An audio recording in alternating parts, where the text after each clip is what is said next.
At Hunter's Friend, we realize that there's a lot that goes into picking out the parts and accessories that you're ultimately going to use on your compound bow. That's part of the fun. You get to go through and fill everything out, and just sort of iron out the fact if that one's right for you or not. It's honestly one of the more enjoyable parts of the process. And at Hunter's Friend, when we are building these packages, we always do our best to keep that in mind. But there is one thing that we always tried to keep around, and that is as many parts as we possibly could that were built here in the USA. And sadly, that's something that's becoming more and more rare these days. So many things over the years have gone overseas that it's honestly surprising to run into parts that are still made here at home. And that actually leads us to a question. Now, we're from Eastern Kentucky, so we wish with everything in us that everything could be made here.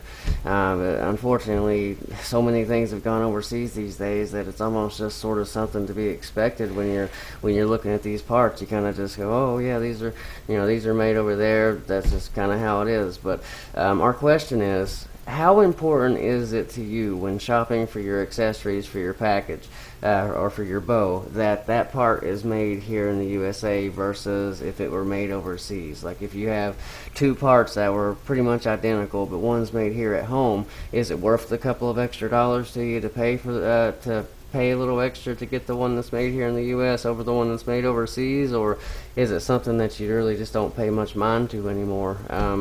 Just a genuine question that we have, guys. Like, we want to do our best to keep as many parts that are made here in the U.S. as we can. We're actually considering the option of maybe building an entire package around parts that were built here in the U.S. But that's what got us to wondering how important it actually is to you guys when you're picking out these accessories. So any feedback that you have on the subject would be greatly appreciated. Just let us know in the comments section. But the question is, when you are shopping for your parts and accessories, how important is it to you that the parts you're getting are made here in the U.S. versus made overseas?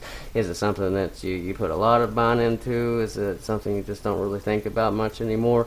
Any input that you have on that subject would be greatly appreciated. And again, we wish everything could be made here. We really do, but unfortunately, that's just sort of how everything's played out here lately. But like I said, any info you guys can provide would be great, and we definitely appreciate you watching.